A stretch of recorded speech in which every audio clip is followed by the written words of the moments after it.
লোকসভা নির্বাচনে বর্ধমান দুর্গাপুর লোকসভা কেন্দ্রে তৃণমূল কংগ্রেস প্রার্থী কীর্তি আজাদ বিপুল ভোটে জয়লাভ করেন। সেই পরিপ্রেক্ষিতে মঙ্গলবার পূর্ব বর্ধমান জেলার মেমারি 2 নম্বর ব্লকে বড়পলাশন 2 নম্বর অঞ্চলের বারোয়ারি গ্রামে বিজয় মিছিল অনুষ্ঠিত হয়।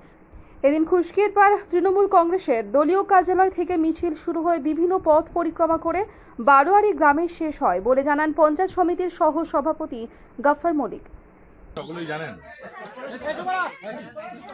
যে পূর্ব বর্ধমান জেলায় এবারে লোকসভা রেজাল্টে আমাদের প্রিয় বিধায়ক তথা রাজ্যের মন্ত্রী তিনি মমতা বন্দ্যোপাধ্যায়কে কথা দিয়েছিলেন যে পূর্ব বর্ধমান জেলায় রেকর্ড ভোটে এই মন্তেশ্বর বিধানসভা জিতবে এবং তিনি টার্গেট বেঁধে দিয়েছিলেন কর্মীদের যে দিলীপ ঘোষকে এখানে মন্তেশ্বর বিধানসভা থেকে 50,000-এরও বেশি ভোটে হারিয়ে তাকে মেদিনীপুরে পাঠাবো। আমরা দলের কাছে সেই কথা রাখতে পেরেছি, তাই সেই আনন্দে আজকে বড়পলাশন 2 অঞ্চলের এই বারোয়ারি গ্রামে আমাদের বিজয় উৎসব। সেখানে আমাদের কর্মীরা অত্যন্ত আনন্দের সঙ্গে এবং বাজনা সহকারে সেই আনন্দ উদযাপিত করছে।